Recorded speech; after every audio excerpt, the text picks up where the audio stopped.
I'm Sister Ann Xavier. Damien Gaffredo, SSJ.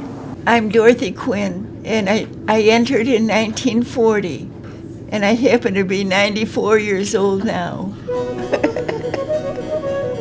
My ministry over the years has been the education of children. Every kind, every number, every shape, form, every need. My lifelong ministry really has been teaching and working with students, particularly in mathematics. I was a home health aide, and anyway, I had some of the poorest people, and they are so dear, and there was one lady who lived in the basement of an old church, and she had rats and mice, so she had a cat, and she loved that cat. And anyway, I had to clean her house, get her lunch, give her a bath, change her bed, and when I was doing the housework, she said, "Well, hurry up and do that so we can play Scrabble." I had a big job, really. I was president of St. Bernard's School of Theology and Ministry for about 21 years, and then it was really time for me to move on from that and free the school up and free myself up. So I retired from the position. And what do you do after you retire? It's not like I retired and then, as my parents did when they became 62 and moved to Florida. That's not what sisters do at all. During the winter, I paint at the mother house, bedrooms, hallways, whatever needs to be painted or fixed.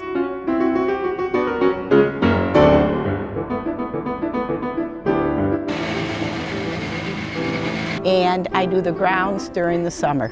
Then I looked for other opportunities to engage in ministry.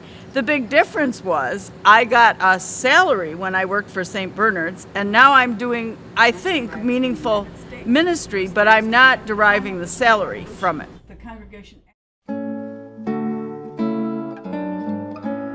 Through the years, we've always been self-supporting, and our sisters earned salaries that kept us independent. As time has gone on, we are less able, and our numbers are diminishing, and our ability to earn salaries has declined. In the past, there really wasn't a lot of financial remuneration for sisters working. They taught in all kinds of schools, did all kinds of high-level things, but received very minimal salary. So now we're left with sisters who are elderly and without retirement plans. So we rely really on people like our wonderful donors to help us make up the difference. Between 15 and 20% of our annual revenue comes from our dear friends. We are deeply grateful for that, and we are dependent on that. I was thinking back to my own childhood and how did I want to help others? And I can remember the sisters in my classroom would say, you can't go to the missions yourself, but if you give money, you can help the missionaries do their work and help them bring God to the people who need to hear that good news.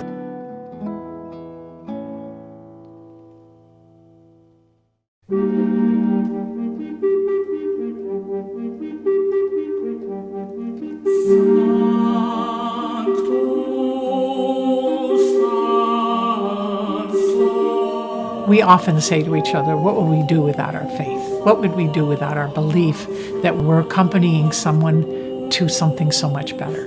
What would we do without believing that in our core, even when someone is really suffering, to be able to stay with them, to be able to sit with them through it, to not hurry it, but to not delay it.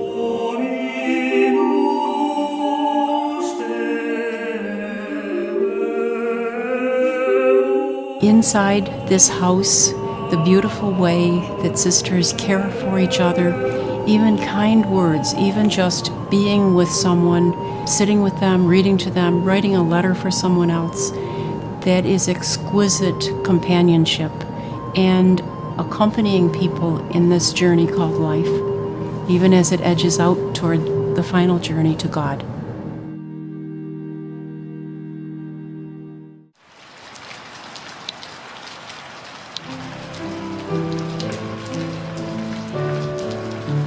There is sadness, there's deep sadness when someone dies that we love dearly, just like any human being. But then you grow and you have the ups and downs and troubles and then you think everything's going against you, and then you have to work yourself up.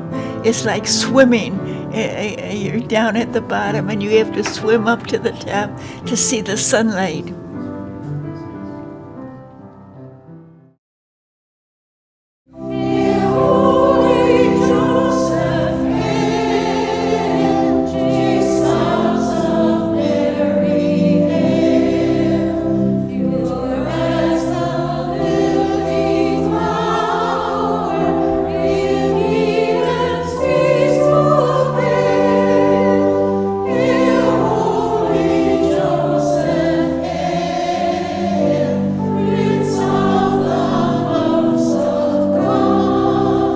Give as he gave you, who gave you to give.